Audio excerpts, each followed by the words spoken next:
no sistema de numeração decimal, quantos números de 3 dígitos distintos podemos formar de modo que a soma dos dígitos de cada um destes números seja um número ímpar, certo? Então, ele quer que o número tenha 3 dígitos, certo? Então, 3 dígitos, tá? E ele quer que a soma dê ímpar. Se você vai somar a soma dos algarismos, certo? Se você vai somar os algarismos 3 e quer que seja ímpar, vai ter duas possibilidades. Ou vai ser um ímpar e dois números pares, ou a segunda possibilidade vai ser os 3 sendo ímpares, certo? Ou seja, ou um algarismo daqui é ímpar e 2 são pares, ou então os 3 são pares, os 3 são ímpares, certo? Uhum. Aí, na primeira situação, a gente vai escolher um ímpar e 2 par, certo? Aí você vai fazer assim. Então, assim, ó, se aqui for um ímpar, então vamos botar aqui o ímpar. São quantos números algarismos ímpares? Ele fala distintos, 3 dígitos distintos. Então, como ele falou distinto, a gente não vai poder repetir. Então, para cá, um ímpar para cá seria 5 possibilidades. O ímpar.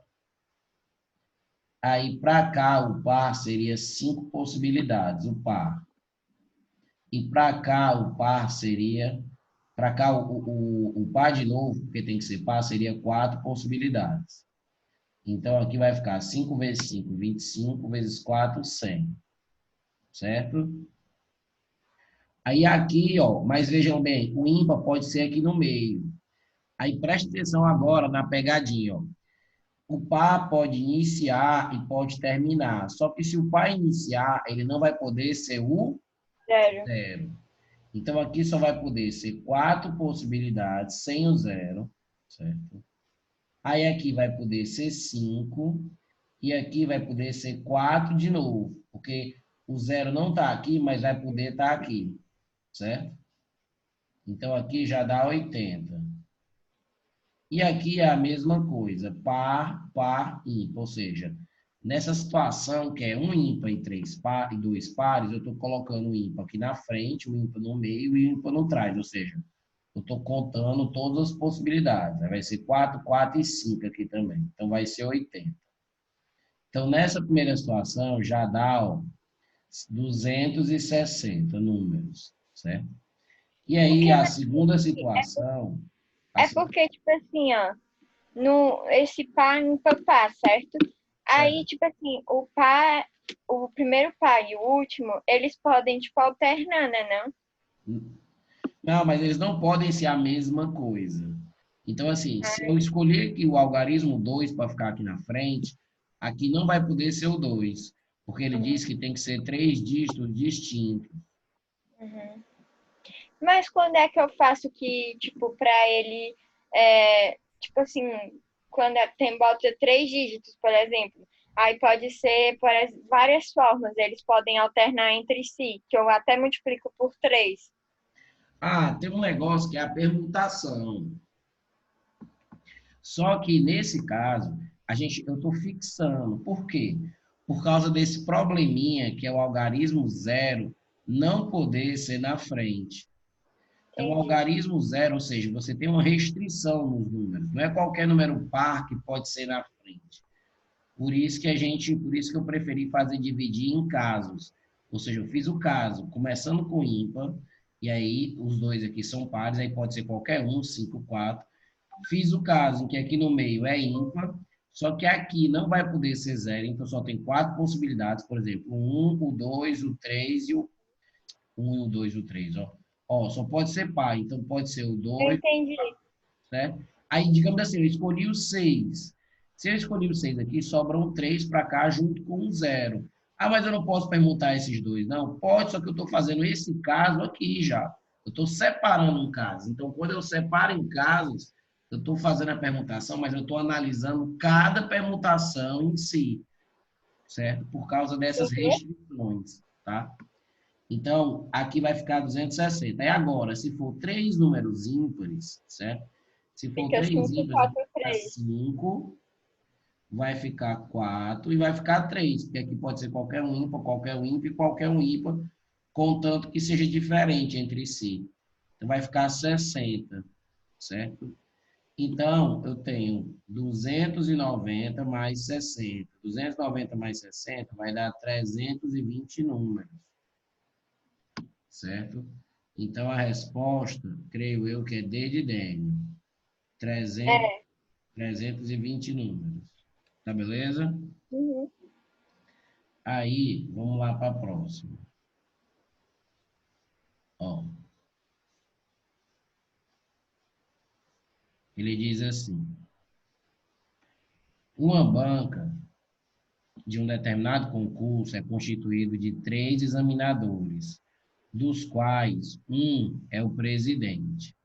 Duas bancas são iguais somente se tiverem os mesmos membros e o mesmo presidente. Dispondo de 20 examinadores, qual a quantidade de bancas diferentes que podem ser formadas? Então, ó, você tem 20 examinadores, e desses 20 examinadores, eu tenho que escolher um para ser o presidente da banca, um para ser o presidente da banca. Ele diz que a banca é escolhida, ó, uma banca é constituída de 3 examinadores. Um é o presidente e 2 participam da banca, certo? Né? 2 participam da banca, mas não são presidentes, ou seja, tem a mesma função, digamos assim, certo? Então, olha o que a gente vai fazer. A gente tem que escolher um presidente. Então, para escolher o presidente, eu tenho 20 possibilidades para escolher o presidente. Qualquer um dos 20 examinadores, certo? Pode ser o presidente. Aí, uma vez que eu escolhi o presidente, vai ficar disponível aqui para ser um dos dois representantes também da banca, duas pessoas, mas vai ficar disponível 19. Por que 19? Porque uma pessoa já foi escolhida para ser o presidente.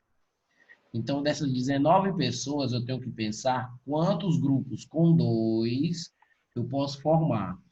Como essas duas pessoas, elas não têm, digamos assim, elas não são específicas, assim, não é, cada pessoa tem um determinado cargo, elas têm a mesma função, é uma questão de combinação, a ordem não importa para selecionar os dois. Então, vai ser uma combinação de 19 e 2. Ou seja, aqui, para escolher as duas pessoas, digamos assim, das 20 pessoas, eu escolhi a pessoa A para ser o presidente. Dessas duas pessoas, eu escolhi para ser o B e o C representantes, certo? Se ao invés de eu escolher o B e o C para montar a banca junto com o A, eu escolhesse o C e o B, seria a mesma banca, ou seja, aqui e aqui é a mesma banca.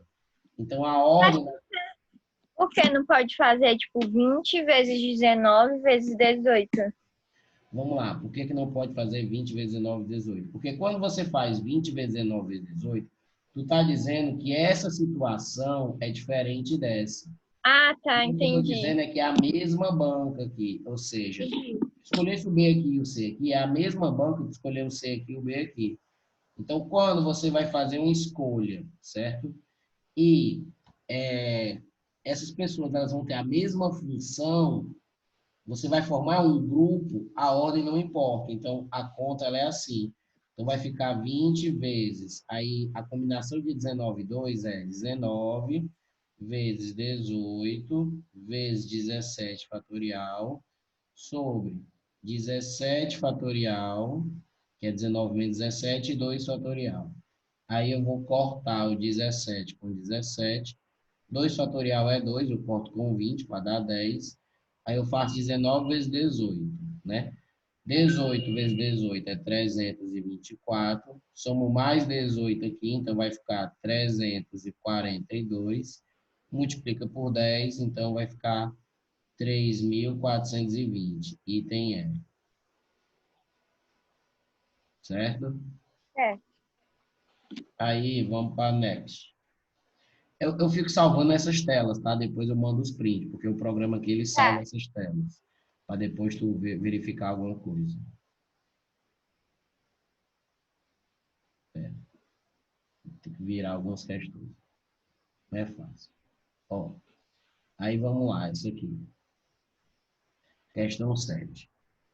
Disse que um número inteiro com dois ou mais algarismos é crescente se cada um desses algarismos, a partir do segundo, for maior que o algarismo que o precede. Por exemplo, o número 1, 3, 4, 7, 8, 9 é crescente, enquanto que o número 2, 4, 3 e 5, ó, porque o 4 e o 3 aqui está diminuindo, né? Então, não é crescente. Uhum. Portanto, o número de inteiros positivos crescentes com 5 algarismos é igual a... Então, é uma questãozinha meio cruel, mas vamos lá fazer uma análisezinha aqui dela, tá? Então, ó, 1, 2, 3, 4, 5. Ele quer números crescentes, certo? Ele quer números crescentes, tá? Como é que a gente pode formar números crescentes? Ele não fala nada de... peraí. Então, vamos lá fazer o seguinte. Vamos pegar 1, 2, 3, 4, 5, 6, 7, 8, 9. Certo. E o zero. Certo. São 10 algarismos, tá? 10 algarismos. Vamos fazer uma combinação de 10, escolhe 5. Combinação, a ordem não importa, tá? Então, o que é que eu estou fazendo aqui? Eu estou criando grupos com 5 algarismos desses 10, certo? Eu estou criando grupos com 5 algarismos desses 10, certo? Por exemplo, um grupo desses aqui que eu estou escolhendo é o grupo, por exemplo, 2, 3, 7, 6 e 9. Então, isso aqui é um dos grupos, certo? Lembrando que se eu trocar dois aqui, não é um novo grupo, é o mesmo grupo, tá? Grupo, estou fazendo combinação. Aí, digamos assim, o outro grupo que eu escolhi, 1, 0, 3, 4, digamos assim. Mas espera aí, será que o zero pode participar? Porque o zero não pode começar.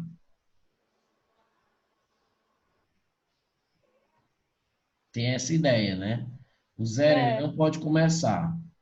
E se o zero vier na segunda posição, se o zero vier na segunda posição, vai dar um tilt aqui, ó.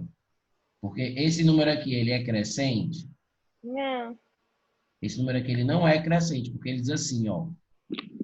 A partir do segundo, ou seja, conta com o segundo, certo? Então, a partir do segundo, tem que ser maior. É. Então, acho que o zero não pode participar, porque se o zero participar, ele não pode vir no início. Aí ele vai vir na segunda posição, aí ele já vai lascar o número, porque esse cara aqui já vai ser maior que o zero. Então, acho que o zero não pode ser. E aí, se o zero não pode ser, esse cara não pode ser, certo? Então, vamos fazer então a combinação de 9, escolhendo 5. Porque se eu pegar 9 e escolher só 5, certo? Se eu pegar 9 e escolher só 5, cada grupo com 5 que eu escolher, certo? Vai existir apenas, preste atenção, vai existir apenas uma única sequência em ordem crescente. Ou seja, de cada grupo que eu formar, só vai existir uma única sequência crescente, tá? Então, o número de grupos, por exemplo, se eu formar um grupo 1, 5, 9, 4 e 3. Se eu escolher esse grupo, com esses 5 algarismos, só existe um número crescente que eu posso formar, que é quando eu coloco os números em ordem crescente, certo? Então, a quantidade de números que eu posso formar em ordem crescente vai ser a quantidade de grupos que eu posso formar. Então, vai ser a combinação de 9 e 5, certo? Que vai ser 9 fatorial sobre 9 menos 5, 4 fatorial e 5 fatorial. Aí eu pego o 9 e desenvolvo. 9, 8, 7, 6 e 5. Aí embaixo eu faço 9 menos 4, eu faço 4 fatorial, que é 4, 3, 2 e 1. E aqui eu faço 5 fatorial, que é 5 fatorial para poder cortar com 5 fatorial em cima. Aí o cálculo fica, eu corto 4, 2 com 8, corto 3 com 9, dá 3. 7 vezes 6 vai dar 42. 42 vezes 3 vai dar 126. 126 é C de sucesso. C de coronavírus. Ei, Daniel, mas E tipo, é porque eu entendi o que tu falou, só que, tipo assim, como é que tu sabe que vai ser sempre que por exemplo, um grupo ele vai ter sempre sua forma crescente? não, então, porque é o seguinte, ó, porque quando você tem 5 números, certo? Os 5 números são distintos, certo? Uhum. Significa que vai haver apenas uma sequência crescente. Não adianta tentar buscar outra, porque os Ah, números entendi. obedecem uma ordem, certo? Então, não tem Uhum. como você escolher 5 números e você formar com esses 5 números duas sequências crescentes. Não tem como, porque você não pode haver nenhuma troca aqui. Para essa sequência, para esses 5 números formarem um número crescente, só vai poder ser essa possibilidade. Ou seja, Uhum. para cada grupo de 5 números escolhidos, para cada grupo de 5 números distintos escolhidos, só vai existir sempre uma sequência crescente, Tá. certo? Aí a pessoa tinha que se tocar disso, certo? Ser de sucesso, então. Aí, né,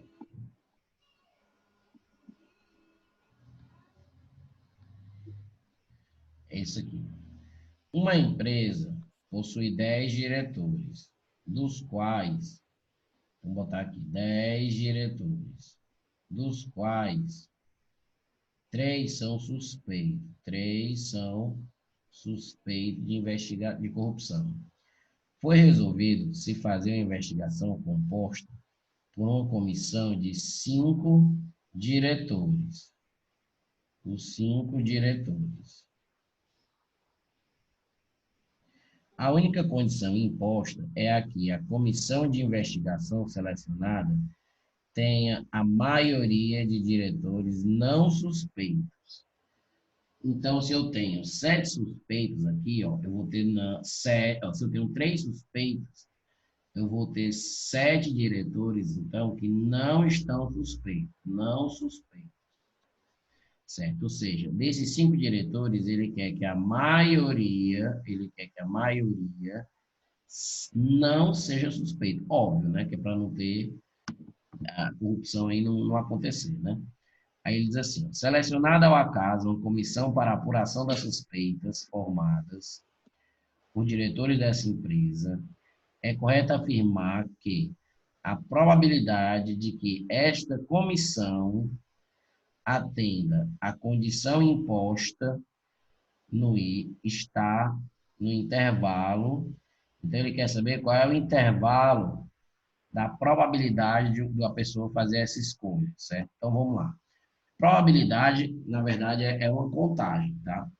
Então, assim, para você escolher qualquer comissão, certo? Quer dizer, o espaço amostral dessas escolhas aí são 10 diretores, você formar grupos de 5. Então, o espaço amostral é a combinação de 10 5, que aqui vai mostrar todos os grupos possíveis de serem formados, certo? Ou seja, aqui envolve todos os grupos com 5 diretores que eu posso formar entre 10. Então, aqui tem grupos em que a maioria é suspeito e grupos em que a maioria não é suspeito. Mas como eu quero avaliar a probabilidade só dos grupos que não são suspeitos, eu quero que, o que é que eu desejo acontecer? Escolher um grupo em que a maioria não seja suspeita. Então, vamos dividir aqui, vamos ver aqui em casos, ó. Para a maioria não são suspeitos, eu posso pensar assim, ó. O que é que eu posso pensar? Eu posso pensar que eu vou pegar o total, certo? Vou pegar o total. Aí, se eu pegar o total, eu vou tirar, vamos lá, o único caso que não me interessa. Qual é o único caso que não me interessa? Porque assim, ó, só existe uma maneira dos suspeitos serem maioria nessa seleção, que é você escolher 3 caras suspeitos e você escolher 2 caras não suspeitos, certo? Porque não vai ser 5 pessoas a ser escolhidas, Uhum. certo?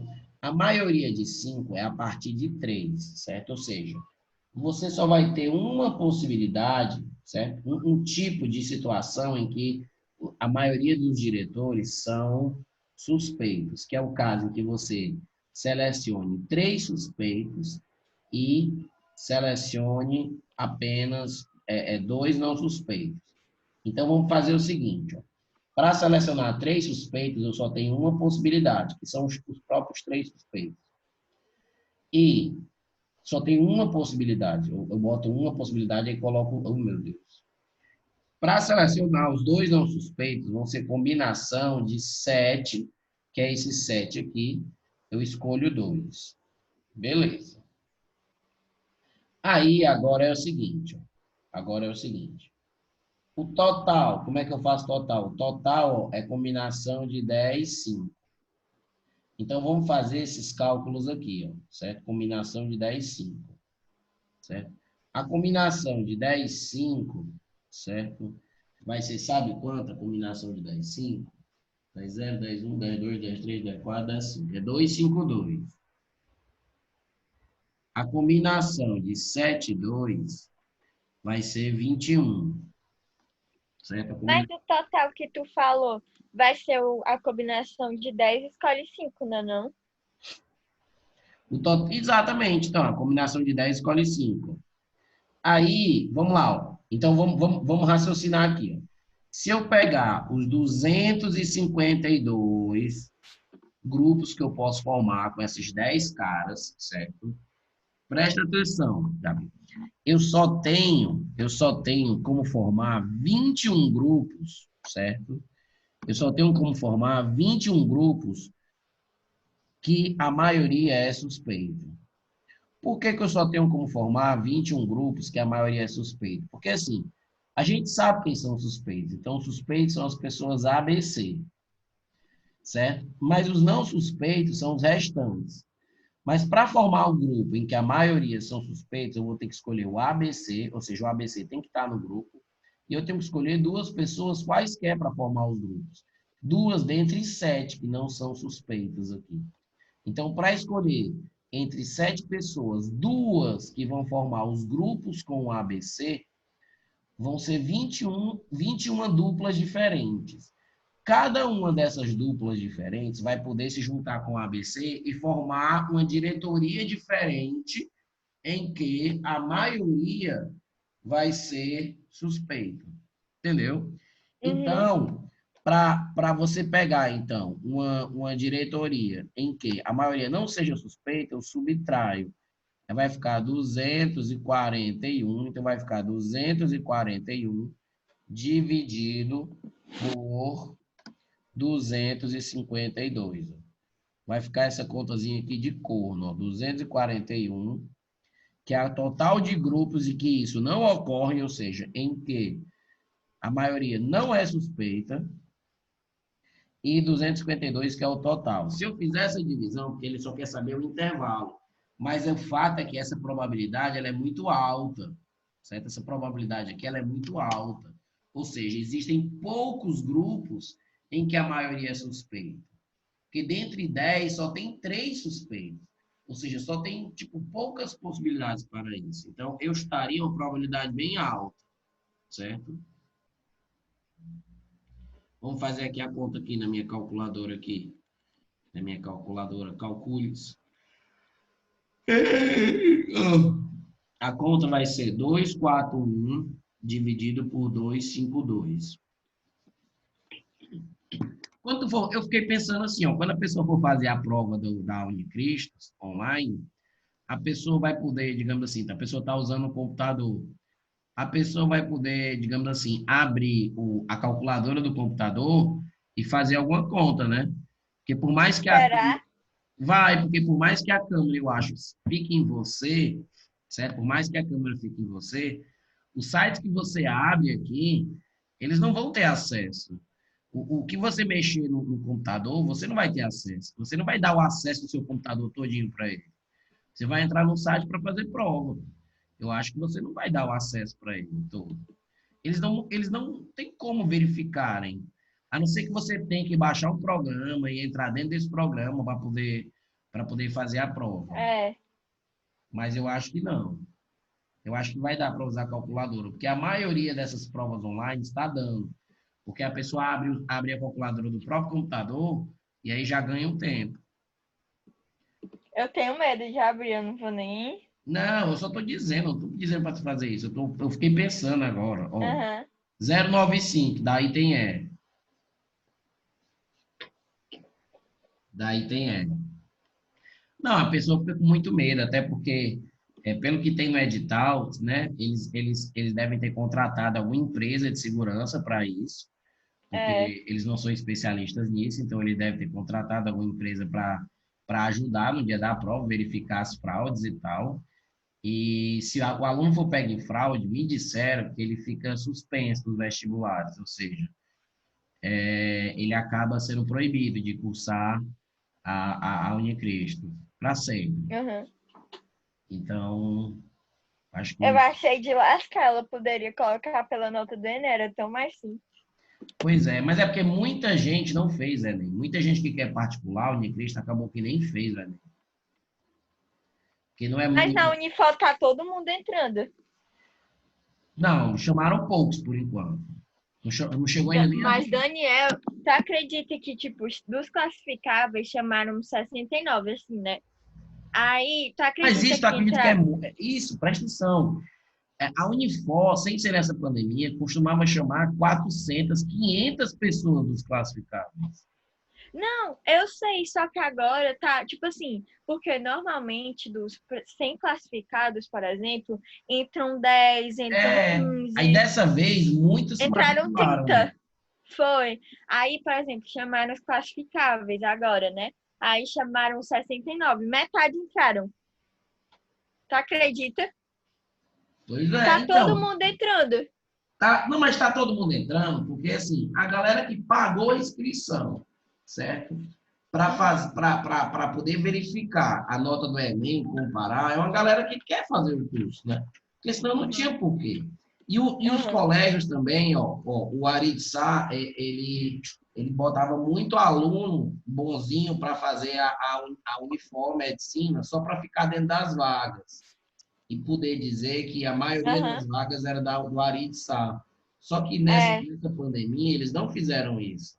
Tem alunos pois muito é, bons que têm a nota muito boa do Enem, que o colégio nem pagou para fazer a inscrição, pois é. certo? Pera, vou só coisar aqui o negócio. Sair aqui do WhatsApp, porque senão fica atrapalhando. Pronto.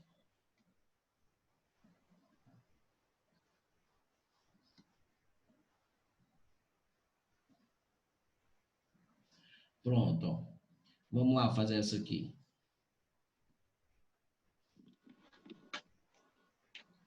Ó, o ciclo diesel, mostrado na figura abaixo, representa o comportamento aproximado de um motor diesel. A substância de trabalho desse motor pode ser considerada um gás ideal. O processo AB é uma compressão adiabática. Ó. Então, ele está dizendo que o AB, isso aqui é adiabático. Aí ele diz, o processo BC é uma expansão a pressão constante. Isso já está dando para ver. O processo CD é uma expansão adiabática. E o processo DA é um resfriamento a volume constante.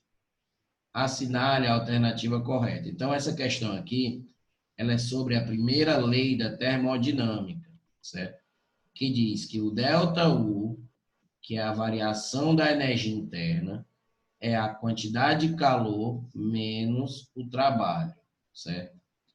Aí vamos analisar cada item, ou seja, no processo de A para B, ó, vamos lá, analisando o item A. de A para B, ele diz que é o quê? É uma compressão, ó, o volume está diminuindo, é uma compressão adiabática, certo?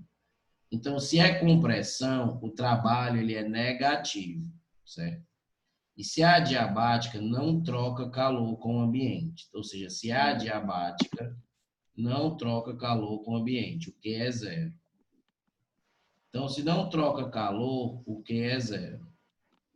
E aí, ó, se o Q é zero e o trabalho é negativo, negativo com esse menos fica mais. Então, o delta U vai aumentar. Então, a energia interna nessa transformação, ela aumenta, certo? Uhum. Então, ele diz assim, no processo de A para B, a energia interna do sistema não varia, falso, que a energia interna aumenta. B, no processo BC, a energia do sistema diminui. Vamos lá. No processo BC, será que a energia do sistema vai diminuir? E como é que eu vou saber? Isso aqui é uma transformação isobárica, certo? Isobárica. O volume está, a pressão está igual e o volume está crescendo, certo? Aí, numa transformação isobárica, a gente tem que prestar atenção na seguinte fato. Ó. Você vai pela lei das transformações, ó, lei das transformações gasosas, ó. P1, V1, T1, P2, V2, T2. Como é uma transformação isobárica, a pressão é constante, ou seja, a pressão não muda. Aí, se o volume está aumentando, porque está indo para a direita, se o volume está aumentando, se o V2 é maior do que o V1, então é porque o T2, ou seja, a temperatura no C, ó, vai ser maior do que o T1, porque é uma relação diretamente proporcional. Então, a temperatura aqui é maior. E se a temperatura é maior, a energia também vai ser maior. Então, esse item está falso. Certo? Uhum. Aí, B, C. Num processo de C para D, a energia interna do sistema diminui, ó, do C para D. E aí, o que é que acontece do C para D? C para D é uma transformação que adiabática. Então, ó, vai diminuir a energia interna? Vai. Por quê? Porque é uma expansão adiabática. E o que significa isso?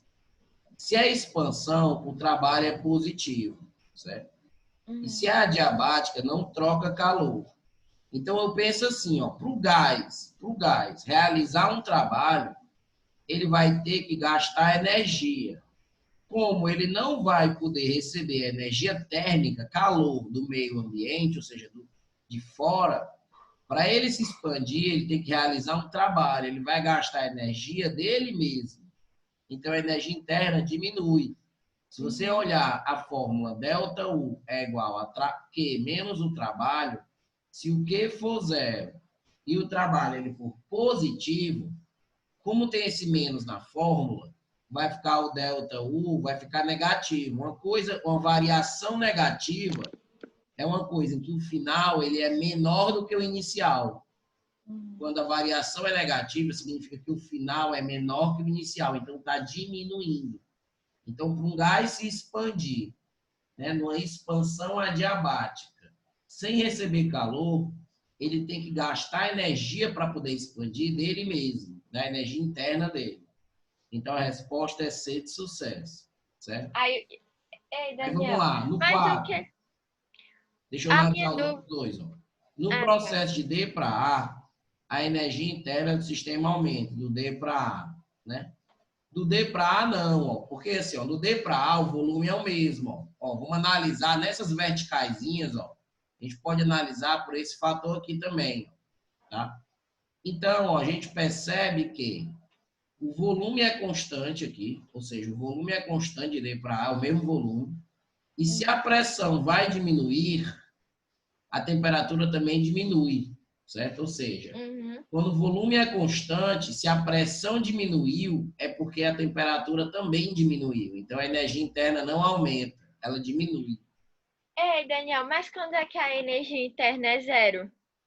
é no ciclo inteiro. A energia interna é zero, a variação é na isotérmica, que é quando a temperatura é a mesma, ou quando você considera o ciclo inteiro. Ou seja, se Ah, tá. saiu do ar, deu uma volta todinha e retornou o ar, ou seja, nesse ciclo termodinâmico, não teve variação de temperatura, quando você compara o início com o final, porque o início e o final é o mesmo ponto, tem a mesma temperatura. Então, a energia interna vai ser nula quando você estiver analisando o ciclo inteiro, quando ele fala, olha, no ciclo inteiro, no ciclo completo, a variação da energia interna é nula, tá verdadeiro. E se ele falar assim, se a transformação for isotérmica, aí também, a isotérmica, a temperatura é constante, temperatura constante, a energia interna é zero, ou seja, a variação da energia interna é zero. Então, Tá. assim, ó, no ciclo completo, a variação da energia interna é positiva. Falso. No ciclo completo, a variação da energia interna é zero. Tá, beleza? Aham. Então, aqui vai ser C. C. Certo? C. Tá.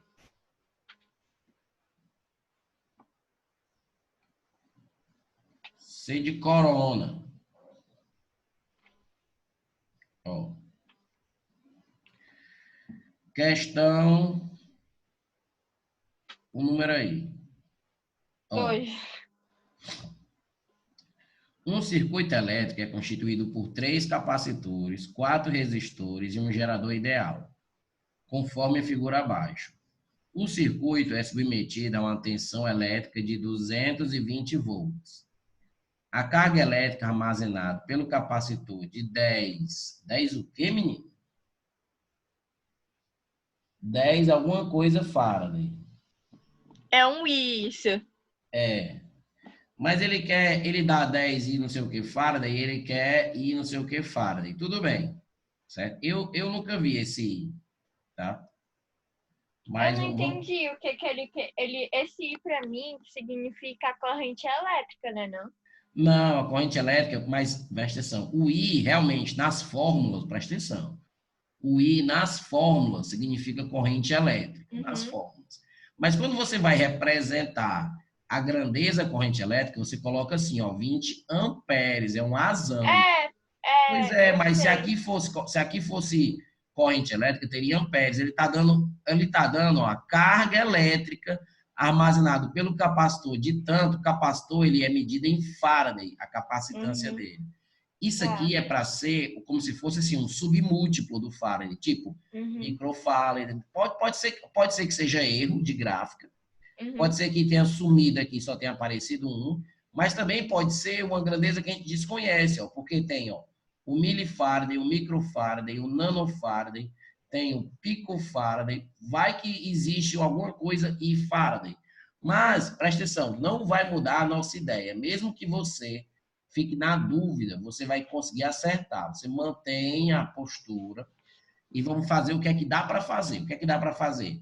Se eu tenho uma DDP aqui e eu tenho essa ruma de resistor, eu vou fazer aquela fórmula que é E é igual a resistência equivalente vezes o I. É do gerador. É uma irmã Uhum. gêmea dessa aqui, ó. U é igual a RI. Só que como tem gerador, a gente utiliza essa aqui. Aí vai ser o seguinte, ó. A DDP é 220. A resistência vai ser... todo mundo aqui está em série, porque aqui não passa corrente pelo capacitor. Então, vai ficar 30 com 10, 40, vai ficar 100. Ó, 30, 30, 30 e 10 vai ficar 100. 100 a resistência. Então, a corrente vai ficar quanto? A corrente, ó, corta aqui, vai ficar 2,2 o quê? Ampere. 2,2 Ampere. ampere. Beleza, Daniel. E aí? E aí eu posso fazer o seguinte, ó. Quando a corrente passar por aqui, ó, quando a corrente passar por aqui, o 2,2, qual vai ser a voltagem aqui, a DDP? A DDP de um resistor é o R vezes o I. Então vai ficar 30 vezes 2,2, certo? Anda uma casa aqui, corta o zero, vai ficar 66 volts, certo? Então, Uhum. assim, se de 220 volts, se de 220 volts, certo? Aqui tem 66 volts, então é porque daqui para cá, ó, vai ter quanto? Aí você pega 220, subtrai de 66, certo? Então, se você pegar 220 e subtrair de 66, vai ficar 154 volts, é a DDP dessa associação. 154 volts. Beleza. Os capacitores aí, certo? O que é que esses capacitores eles estão compartilhando? Esses capacitores eles estão compartilhando a mesma carga elétrica, certo? Esses capacitores eles estão armazenando a mesma carga, ou seja, capacitores em série, capacitores em série armazenam a mesma carga. Capacitores em série armazenam a mesma carga. Tá. Então, se eu achar a carga de um deles ou a carga da associação, eu já vou ter a carga, né? Que todos vão ter a mesma carga. Ok. Como é que eu vou fazer isso? Eu tenho 3 capacitores em série. Eu vou transformar esses 3 em um só. Só que o modo como a gente simplifica, faz a capacitância equivalente em série, é aquele modo que é o contrário do resistor. Ou seja, eu vou pegar esses 2 capacitores, ó, eu vou pegar esses 2 capacitores de 30, vou pegar esses 2 capacitores de 30, certo? E se eu fizer eles em série, eu vou fazer o produto pela soma, certo? Que vai ficar a metade, 15, tá?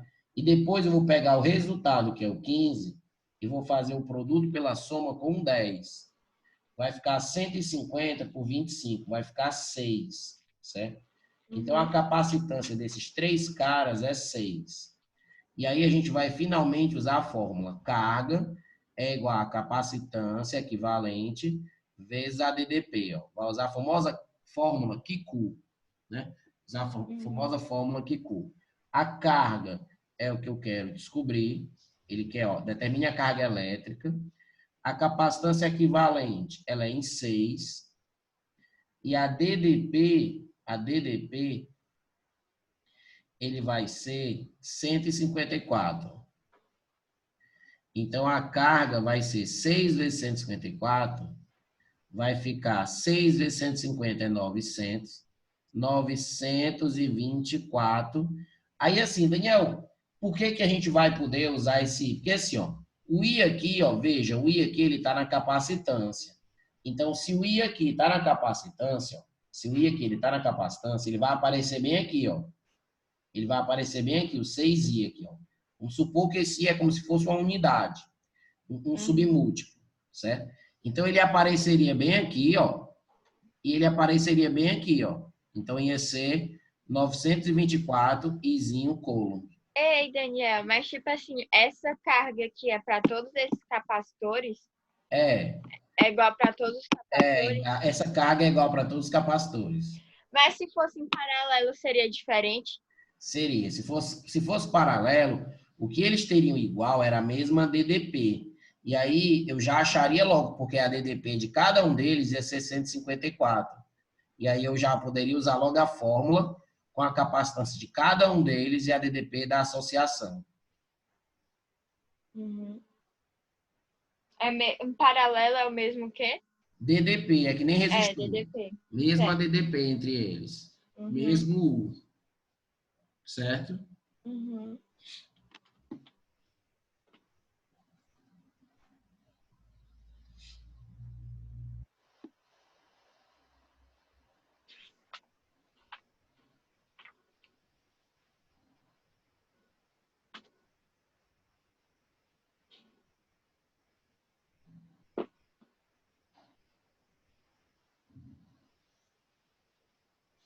Vamos lá, fazer a outra.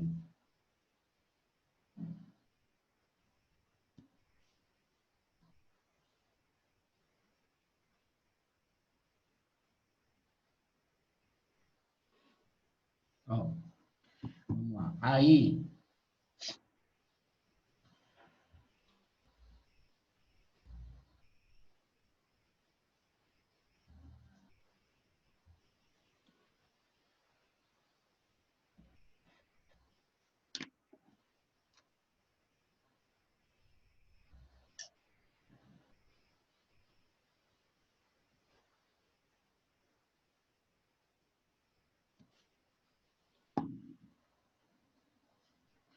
ó, Um estudante que morava em Pelotas, onde a voltagem é 220 volts, após concluir o seu curso de graduação, mudou-se para Porto Alegre, onde a voltagem é 110 volts, certo? Modificações deverão ser feitas na resistência do chuveiro, que ele levou na mudança, para que a potência desse aparelho não se altere, ou seja, ele quer que a potência, quando a bicha funcionava em 220, seja igual à potência de quando ela for ligada no 110. Beleza. Com relação à nova resistência, ó, com relação à nova resistência do chuveiro e a corrente elétrica que passará através da resistência, é correto afirmar que, então assim, ele vai ter que mudar a resistência, que é para a potência ser a mesma, tá? Então, vamos perceber como é que ele vai querer fazer isso. Perceba o seguinte, ó, que potência, certo? É U ao quadrado sobre E. Uma das fórmulas é 1 ao quadrado sobre E. U ao quadrado sobre E. Certo? Então, vou botar aqui. Essa situação aqui vai ser a 2, essa situação aqui é a 1. Certo? Outra fórmula da potência é o U vezes o I, não é? O U vezes o I, é ou não é a potência? 1 vezes I. É. Aí, olha o que a gente tem que perceber aqui. Olha o que a gente tem que perceber. Aqui, ó, perceba que essa DDP ela é a metade dessa. Essa DDP aqui é a metade dessa. Ou seja, aqui é como se fosse, ó, aqui é como se fosse o U2, que é 110, ó, é como se fosse o 1, certo? Sobre 2, ó. É ou não é? É. Então, ó, se a gente cortar aqui, a gente percebe que se esse cara for a metade, essa nossa corrente vai ter que ser o dobro. Então, a corrente na segunda situação, ela deve ser o dobro, certo? A corrente nessa segunda situação deve ser o dobro. Beleza, Daniel. Eu já concluí isso. E agora a resistência. Aí tenha calma. Certo? Tenha calma. Tá? Aí, como é que a gente vai poder analisar a resistência? De duas formas. Ou você analisa assim, ou você analisa através do U é igual a RI. Ah, Daniel, eu não gosto de analisar ninguém ao quadrado. Você pode pensar, eu não gosto de analisar ninguém ao quadrado, mas vamos tentar analisar desse jeito. Ou seja, ó, o que é que a gente tem que perceber? Que, vamos dizer assim, ó, esse U aqui, ó, que é 220, ele não é o dobro desse? Uhum. Se esse cara é o dobro desse, certo? E esse cara está ao quadrado, ou seja, é como se fosse aqui, ó, 2, U2, ó, ao quadrado. Ao quadrado, esse cara ficaria quantas vezes maior do que esse aqui ao quadrado? 4. Porque esse aqui não é 2 vezes maior? Uhum. Então, se eu cortasse esse cara com esse cara aqui ia ficar 4. Que ia ficar 4 vezes maior que isso. Então, significa, ó, se você fizer a cruzadinha, né, que o R2, que é a nova resistência, teria que ser, ó, R1 sobre 4. A resistência tinha que reduzir 4 vezes, certo? Uhum. Você também dá para avaliar aqui, ó. Você também pode avaliar nessa igualdadezinha aqui, ó. Como assim, Daniel? Eu poderia pensar assim. O U, ele vai dividir pela metade. O U vai dividir pela metade.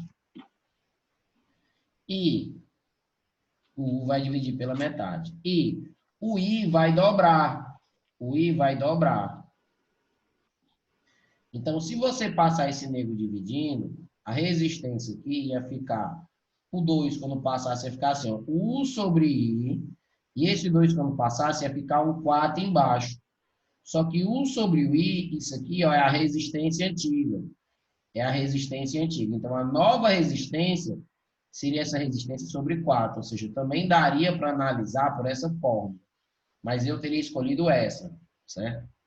Então, ó, tanto a resistência original será não, a resistência original será reduzida à quarta parte e a corrente elétrica duplicará, certo? Uhum. Uma questãozinha excelente, certo? Aí,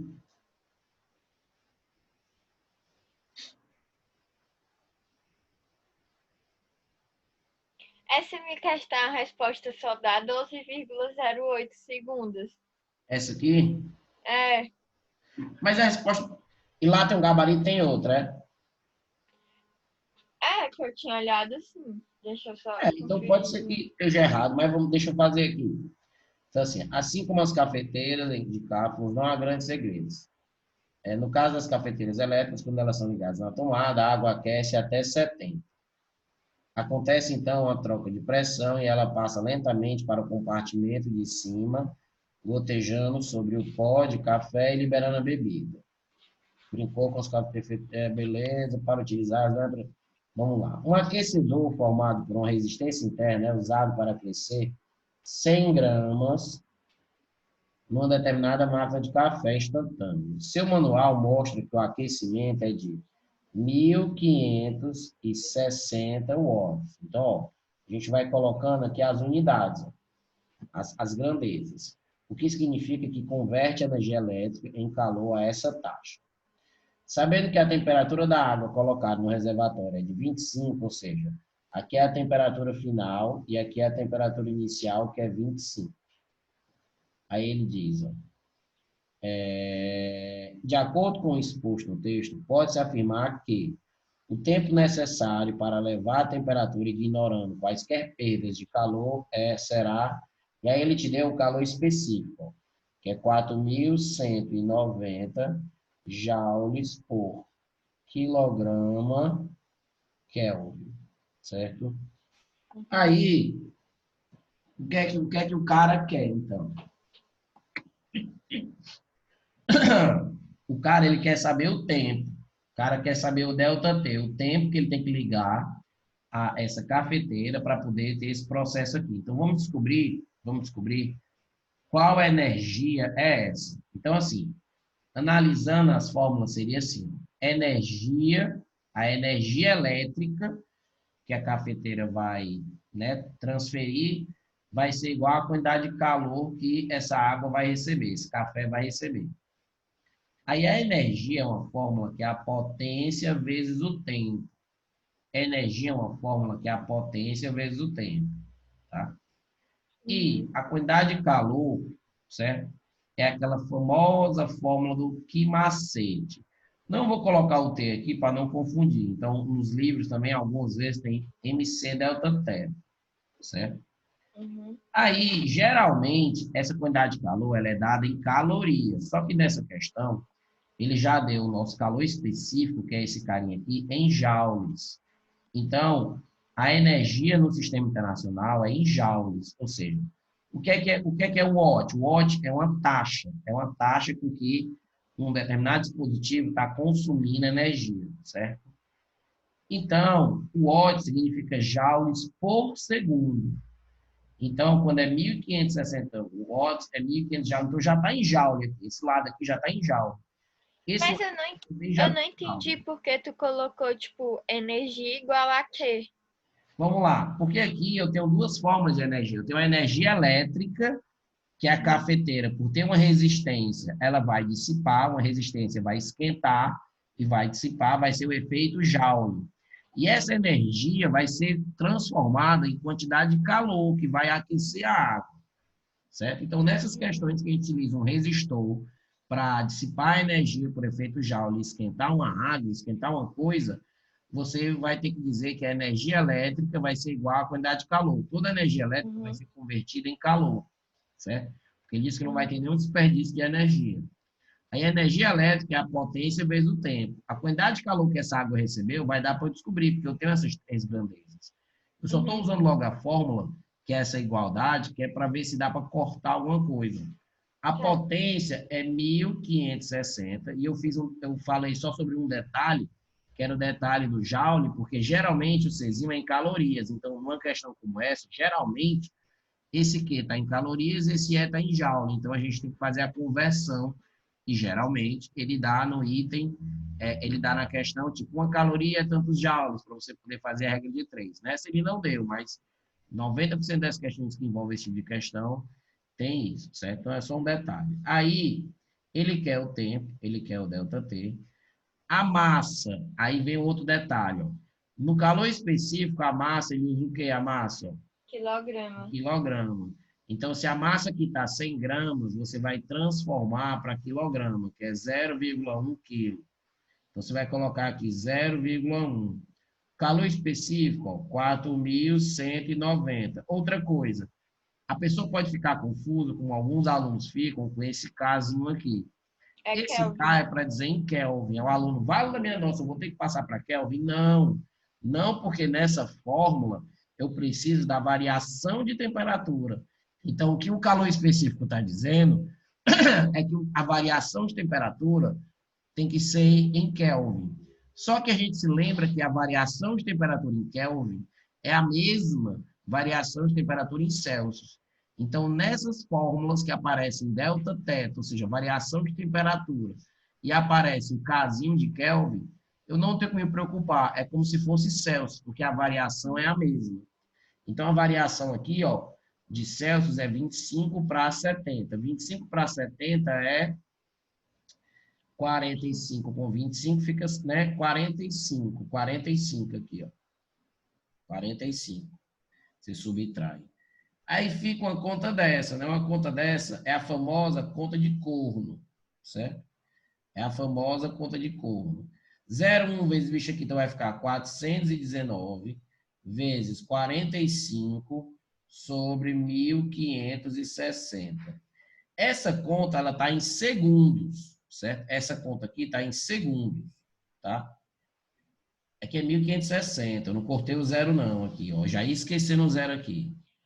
Mas tipo, dá 12,08 segundos. Então tá certo, é o gabarito lá que tá errado. Ah, Então tá certo, meu filho, tá certo. Então, não tô vendo outro modo de fazer esse diabo não aqui. Certo? Então tá pois certo. é. É gabarito errado, acontece com os melhores institutos vestibulares, né? Tenho certeza que não foi de propósito.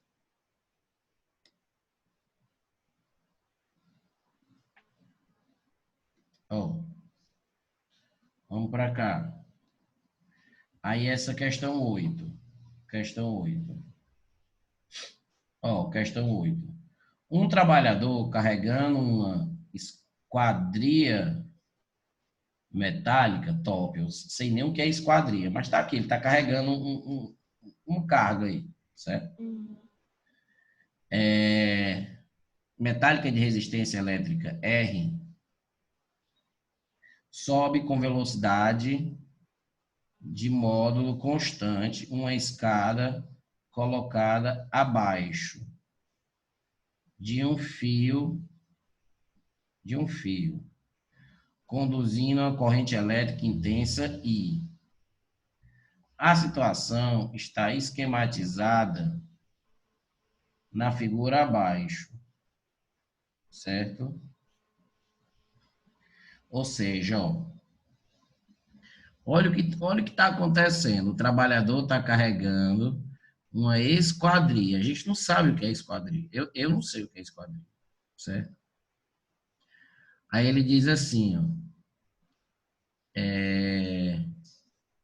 que aqui ele diz que a esquadria, ele diz que tem uma resistência elétrica R. Então, assim, você não sabe se esse cabo aqui por exemplo, tem resistência, então pode ser um fio. Então, pode ser até assim, ó, pode ser que você tenha aqui dentro um fio aqui enrolado, certo? Mas, vamos lá.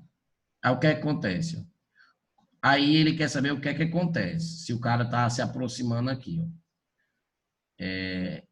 Como a esquadria tem aos pares lados paralelos, a força resultante exercida pelo fio acima é nula. Será que é assim, na verdade, a esquadria? Ó? Isso aqui é um fio aqui, ó, um fio desse jeito. Ó. Eu não entendi nada dessa questão. Tá, então eu acho, vamos lá, mas mesmo assim, ó, não entender nada na questão, não entender nada, é um processo que faz parte, certo? Mas acredite, tem pessoas que mesmo não entenderam nada da questão, ainda conseguem ver alguma lógica e marcar. Eu nunca ouvi falar desse diabo de esquadria, mas pelo desenho aqui, e pelo que ele está falando nas questões, se o cara está se aproximando de uma corrente elétrica e tal, e será que vai ter força ou não?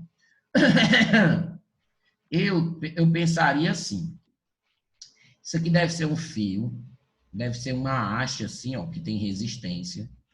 Aí esse cara, ó, aqui nessa situação, a gente tem uma corrente elétrica passando aqui. A corrente elétrica vai criar um campo aqui saindo, certo? Pela regrinha da mão. É a regrinha da mão o quê? Da mão direita, né? Mão esquerda, né? Não, é a regra da mão direita. Regra da mão direita. Que é assim, ó. Dedão para lá. E aí a bicha vem assim, ó. Aí ela sai aqui e entra aqui. Então aqui, ó, tá entrando linhas. Tá entrando linhas.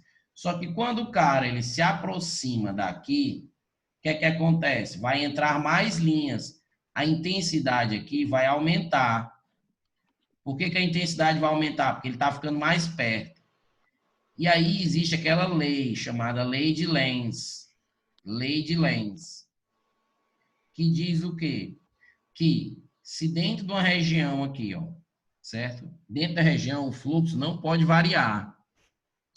Então, se você está se aproximando do fio, você está fazendo com que tenha uma tendência, certo? Tem uma tendência em variar a corrente elétrica aqui. Variar o fluxo magnético. Aí o que é que acontece? Para não fazer isso, vai surgir uma corrente induzida, certo? Aí a corrente elétrica induzida, ela vai ser nesse sentido aqui. A corrente elétrica induzida vai ser nesse sentido aqui. Por quê? Porque se a corrente está nesse sentido, ela vai gerar um campo magnético, ela vai gerar um campo magnético saindo, para que vai tentar fazer o quê? Tirar esse aumento que está ocorrendo aqui, ó. Porque aqui, ó, externamente está tendo esse campo aqui, ó, que está aumentando, Uhum. certo? Aí, vamos lá, o que é que acontece então? Acontece que vai surgir essa corrente. Quando surge a corrente, a gente tem aquela fórmula também, que é a fórmula da força, o famoso Biot. Então, você vai ter um campo magnético aqui saindo, um campo magnético aqui, nessa região. Você vai ter a corrente para lá e você vai ter um pedaço aqui. Então, a força que vai surgir, esse bicho aqui para cá, a força que vai surgir aqui vai ser para lá, nesse fio, força elétrica. Uhum. E a força que vai surgir aqui, vai ser para cá. A força que vai surgir aqui vai ser para cá. E a força que vai surgir aqui vai ser para cá. Deixa eu ver aqui, ó. Visto que o fio não atravessa a esquadria, a lei de Ampère afirma que não existem correntes elétricas na esquadria. Mas pode surgir corrente elétrica, dependendo do campo magnético, creio eu. Esse é o item certo, não, né? Não, não, é o item Tá, tá, D. tá, não, não me diga não. Ó, aí, isso aqui não faz sentido. Ó. À medida que sobe a escada, o trabalhador sente a esquadria ficar mais leve. Vamos ver aqui, ó. Nesse caso aqui, ó, o campo tá entrando e a bicha tá para cá. Então aqui tá subindo a força. E aqui a bicha tá aqui, ó. A corrente tá para cá, o campo tá entrando. Então a força tá para cá. Eu não acho que aqui vai ficar. Eu não acho que aqui vai ficar.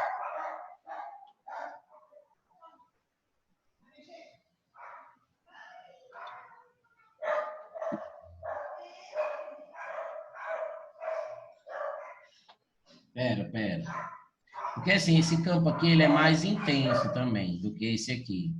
Então, eu acho que ele vai ficar mais pesado. Porque essa força aqui, ela deve ser maior, essa força nesse fio aqui, porque está mais perto. Mas, enfim, não é essa lei, Biot-Savart. Ó, à medida que sobe a escada, o trabalhador sente a espira ficar mais pesada. Resultado da força de repulsão estabelecida entre a corrente elétrica no fio e a corrente elétrica induzida, conforme explicado pela lei de Faraday-Lenz. Também, vamos lá, porque se as correntes elas estão em sentidos opostos, você vai ter uma força de repulsão. E é exatamente essa força também. Então, eu marcaria D de Dênio. É D, é? É, Eu marcaria D de Dênio. tá. Aí tem como o trabalhador sobe com velocidade constante, não há aparecimento de corrente elétrica. Não, isso não tem a ver. Vai sim, porque o que tem a ver é o fluxo aqui dentro. Certo? Então, é uma questãozinha difícil, é de um assunto delicado, um assunto que é pouco estudado nas escolas, né? E quando cai, amigão, Deus nos acuda. Ó, passemos. Ei, Daniel, nessa sexta aí é porque, assim, quando estão falando, por exemplo, de capacidade térmica e calor específico, eu nunca sei, tipo, qual marcar, entendeu? Porque para Tá, mim, tipo assim, quanto maior for o calor específico, é mais difícil ele vai ter, tipo, vai fazer as trocas físicas, né? Tipo, de sólido para sim. líquido. E quanto maior a capacidade térmica, vai acontecer isso também, não é não?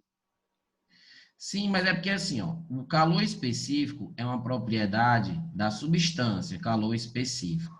Ou seja, a água ela tem um calor específico, certo? A água ela tem um calor específico.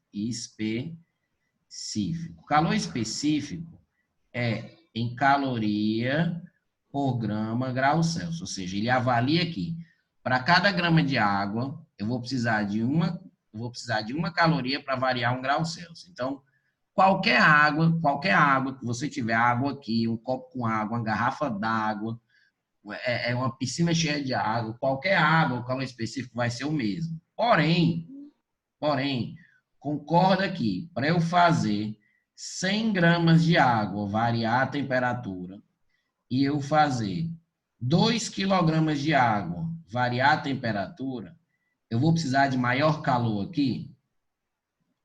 Eu vou precisar de maior quantidade de calor aqui. Ou seja, a propriedade que é chamada capacidade térmica é uma propriedade do corpo, é uma propriedade do objeto, não da substância. Certo? É uma propriedade que vai depender da quantidade de massa. Certo? Porque é uma capacidade térmica. Qual é o significado da capacidade térmica? É a quantidade de calor necessário para variar 1 grau Celsius de um objeto. Então, como aqui tem mais massa, eu vou precisar de mais calor para variar. Mas, por grama, ou seja, por unidade de massa, o calor específico, tanto da água aqui como da água aqui, é o mesmo. Só que esse corpo, ele vai demorar mais para variar a temperatura, porque ele vai precisar de mais calor, certo? Uhum. Então, vamos dar uma olhada aqui. Ele está falando, ó, aditivos automotivos, certo? Ele fala, o projetar o motor, engenharia, tarará, necessidade de troca de calor, o radiador serve para isso, o protetor de arrefecimento, preservação nessa forma. Então, assim, a substância, ela tem que ter a substância que vai fazer esse processo de trocar calor, certo? A substância, ela tem que ter um calor específico elevado. Para quê? Porque um calor específico elevado significa o quê? Que ela vai precisar de muitas calorias para variar 1 grau Celsius por grama. Então, ela é capaz de absorver, de retirar. Porque assim, ó, calor específico só tem a ver com a relação entre receber calor e variar a temperatura. O calor específico não tem a ver com a rapidez que isso ocorre. Não tem a ver com a troca rápida, certo? A troca E rápida tem a ver muito. a capacidade térmica é com a troca rápida. Não. A troca rápida tem a ver com a condutibilidade térmica. Uhum. Quando a gente fala de trocar rapidamente o calor, tem a ver com a condução. E não em si com calor específico. A capacidade térmica é porque, sim, capacidade térmica tem a, se você pegar, por exemplo, mais massa, vai ter maior capacidade térmica, tá? Então, assim, ó, quando você diz que um determinado líquido tem maior calor específico, certo? Eu posso dizer indiretamente que ele tem maior capacidade térmica?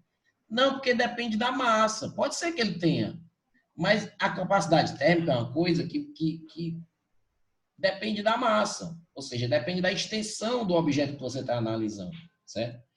Então, ó, quando a gente fica em dúvida em itens parecidos, a gente tem que dar uma lida no detalhe. Ó, o líquido tem que possuir um baixo calor específico? Não. Possuindo uma baixa capacidade térmica? Não. Possuindo uma alta capacidade térmica, o fluido é capaz de roubar mais calor do que o óleo usado em outras partes do motor, tornando assim a refrigeração mais eficaz, certo? Então, assim, podia ser que seja esse item, certo? Mas, quando você vai pegar um líquido, certo? Você vai trocar um líquido, a ideia é a propriedade do líquido. Então, ele diz assim, ó, possuindo um elevado calor específico, o fluido é capaz de roubar mais calor do que o óleo. Então, assim, entre a C e D, o item que está mais certo é a D,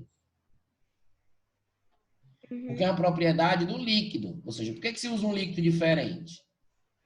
Porque o líquido tem maior capacidade térmica, maior calor específico. Porque, assim, se for para possuir maior capacidade térmica, eu poderia simplesmente só colocar mais líquido, mais do mesmo líquido, que aí eu já aumentaria a capacidade térmica. Uhum. E a questão é mudar essa propriedade, que é o calor específico. Certo? Então, assim, Entendi. são itens parecidos, é verdade, são itens que vão gerar uma confusão. Mas a propriedade tem a ver com o calor específico. A vantagem tem a ver com o calor específico. A vantagem. Tá? Uhum.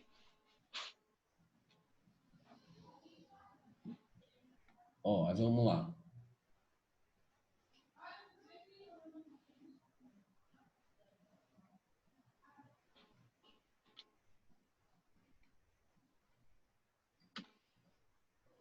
Ó. O aspirador de pó funciona com um motor elétrico de sucção. Esse aparelho está ligado a uma rede elétrica de 120 volts. E, em funcionamento normal, é percorrido por uma corrente de 4 amperes. Sabendo que a força contra-eletromotriz do motor E' é igual a 72 volts, qual será a corrente que percorrerá o aspirador se o dispositivo do motor tiver sido bloqueado? Ó, então, primeiramente aqui, a gente tem que achar a resistência interna desse bicho. Ou seja, a gente tem que representar isso aqui, ó.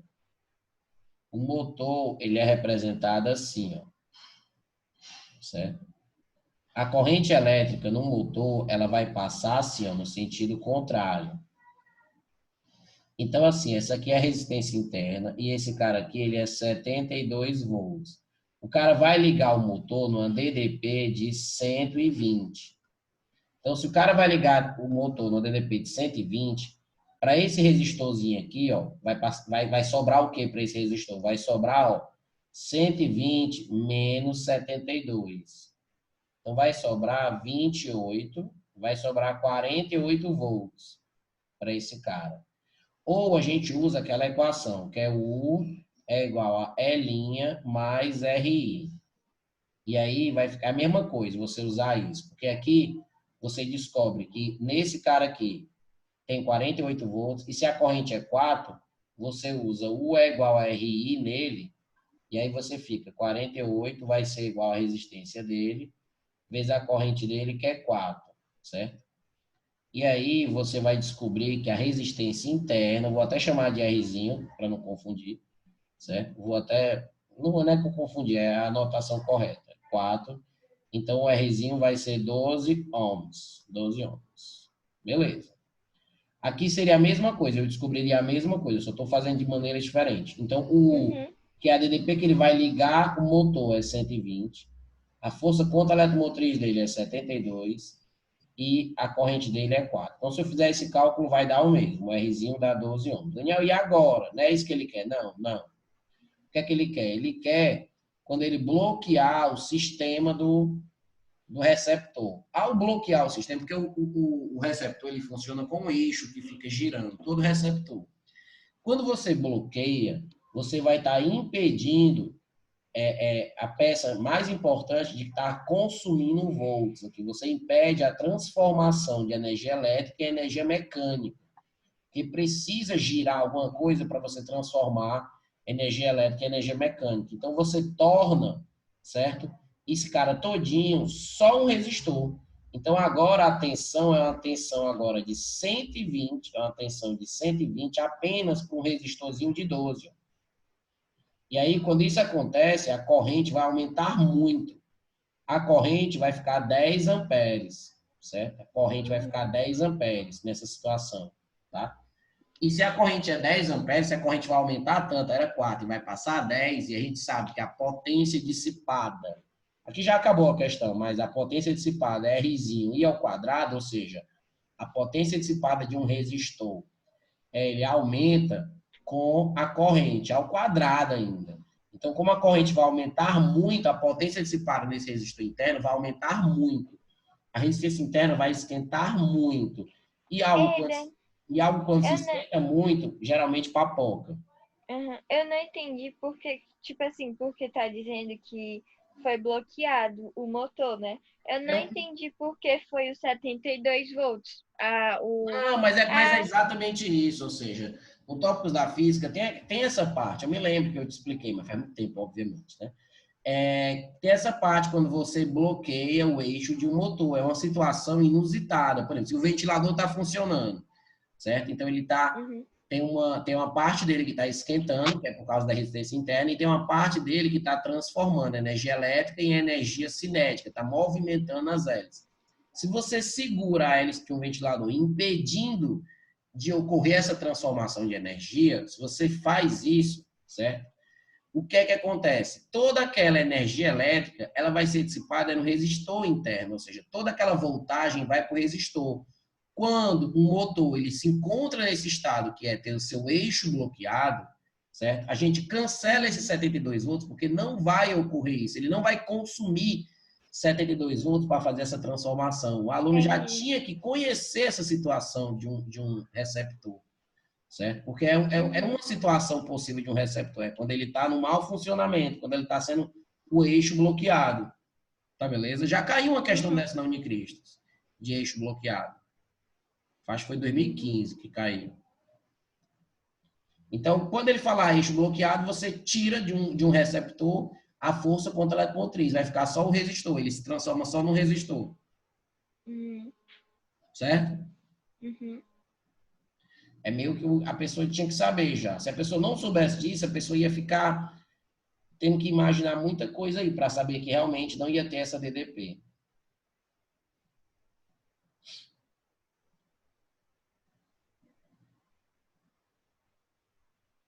Ó,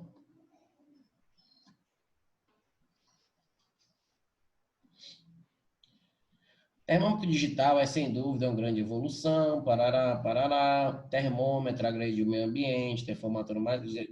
Ó, nos termômetros digitais existem termistores com elementos sensores de temperatura. Um termistor é um tipo de resistor feito de um semicondutor que tem um coeficiente alfa de temperatura negativo.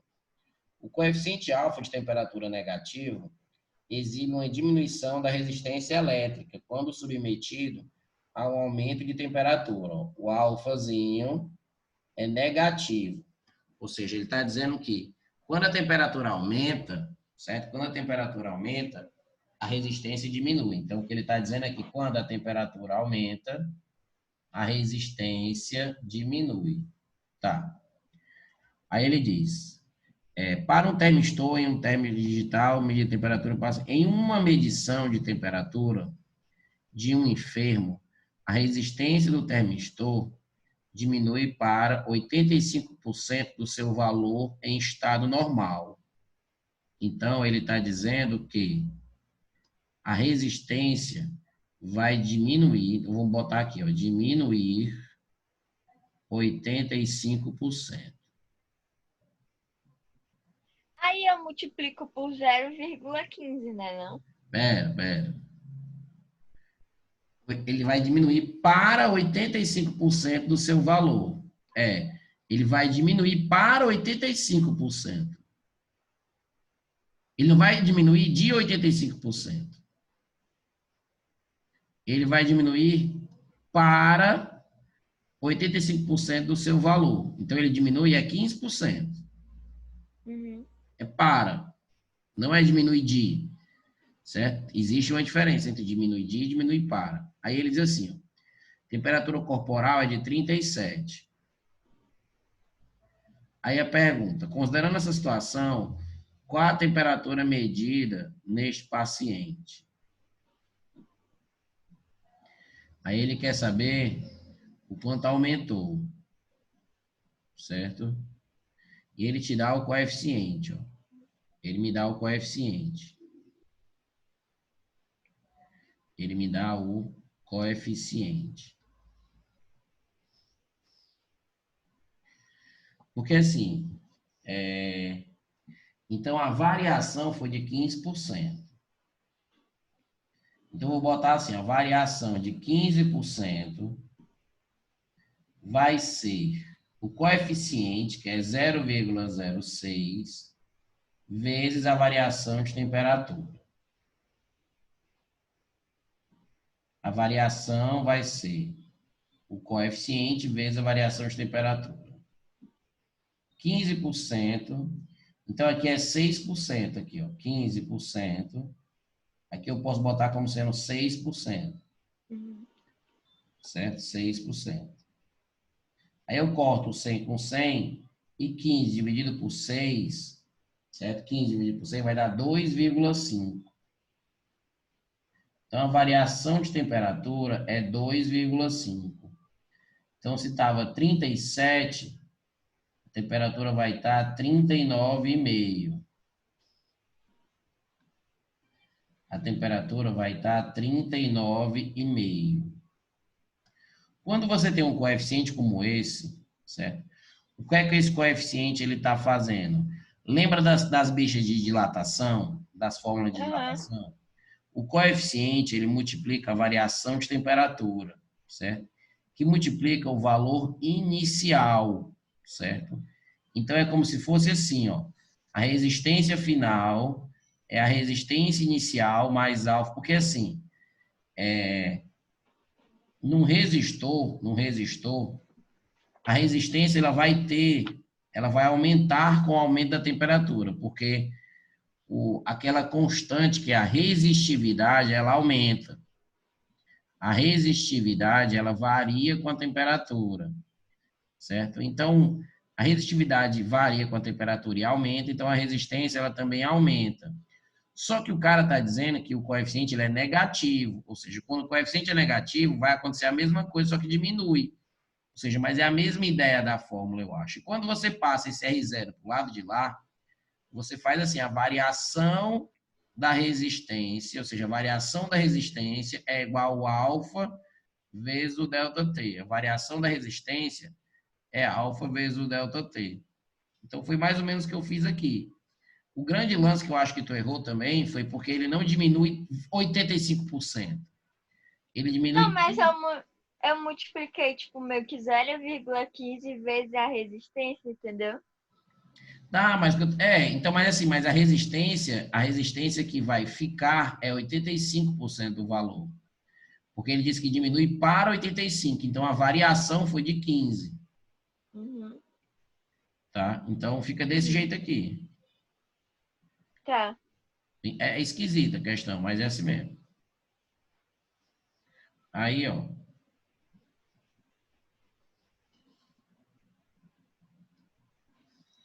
Pra cá. Nessa questão, Daniel, é porque, assim, tipo, a minha dúvida foi porque na questão ele não falou se a oxidação era no meio brando ou, tipo assim, era no meio ácido ou no meio básico, entendeu? Então, ele poderia virar ou um ácido carboxílico ou um aldeído.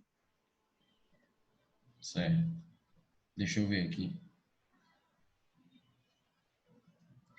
Bebidas alcoólicas, como licores artesanais, podem algumas vezes apresentar metanol, uma substância tóxica imprópria para o consumo. Quando exposto a algum agente oxidante, o metanol sofre oxidação. A equação química dessa reação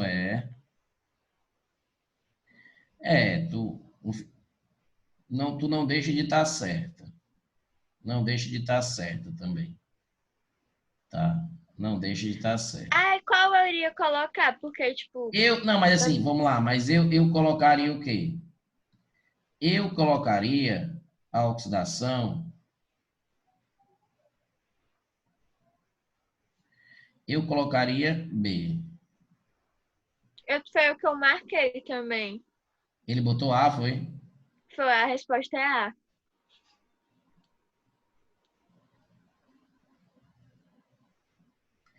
Porque assim, tudo depende, para fazer essa oxidação aqui, tudo depende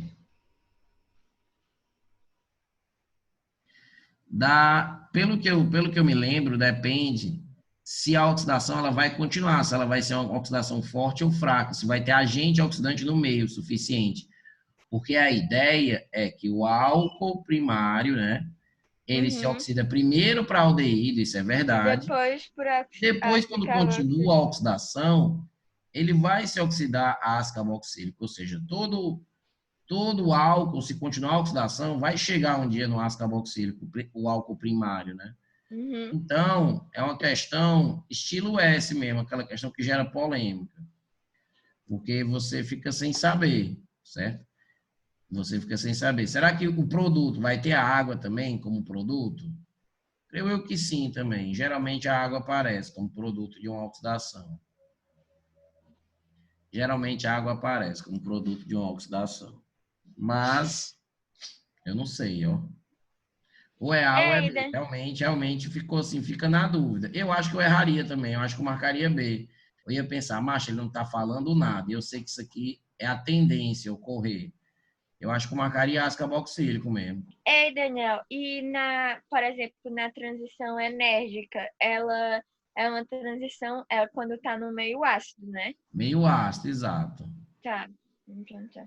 Pois é, essa questão eu fiquei com dúvida porque eu não sei. Tipo, eu marquei B, mas tá dizendo que é o item A.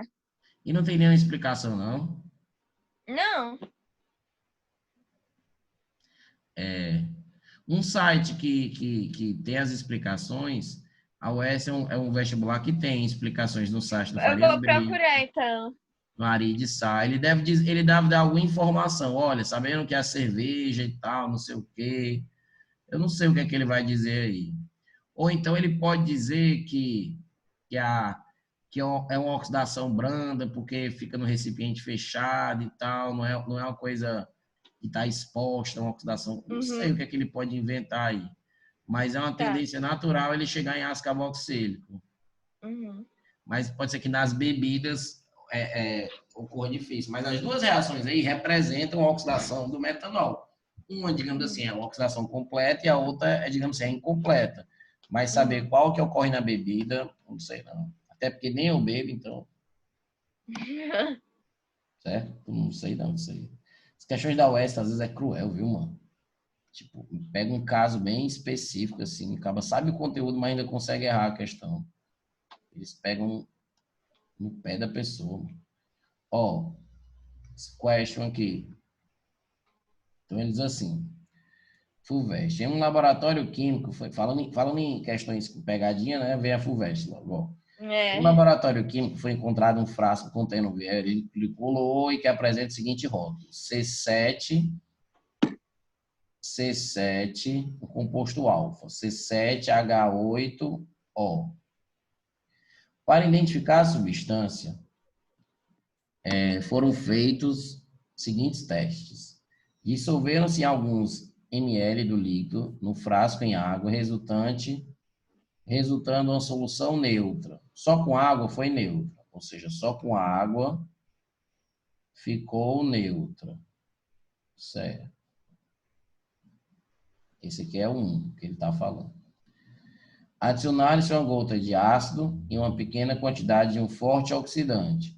Verificou-se a formação de um composto branco insolúvel em água fria, mas solúvel em água quente.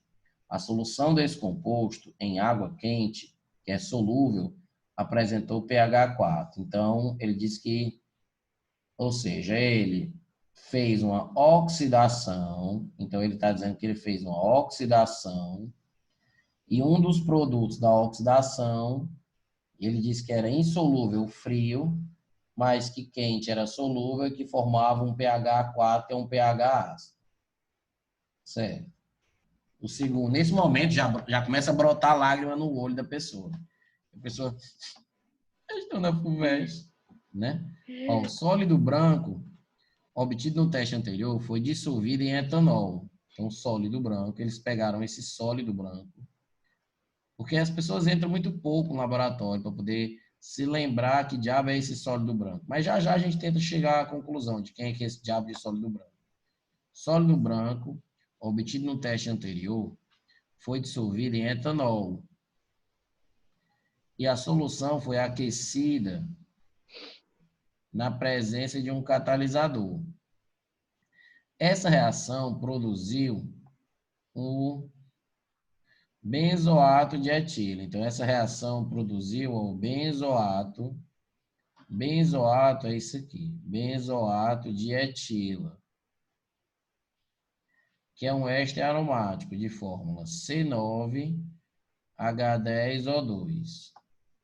Com base nesses resultados, ó. Então, Faltou o O, Daniel. Cadê o outro O? tá faltando o outro ó. Eu comi o outro ó, porque eu com fome aqui, não almocei ainda. E, ó, seguinte. Aqui, ó. Então, vamos filosofar, certo? Filosofar. Tá? Filosofation. Primeira coisa que me chama a atenção,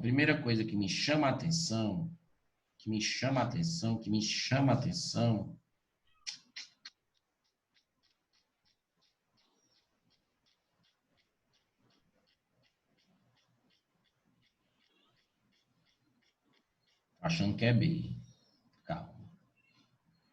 Ó, o que me chama a atenção é que, assim, essa fórmula aqui, C7H8O, é uma fórmula com a cara de um composto aromático, que tem muito carbono e pouco hidrogênio.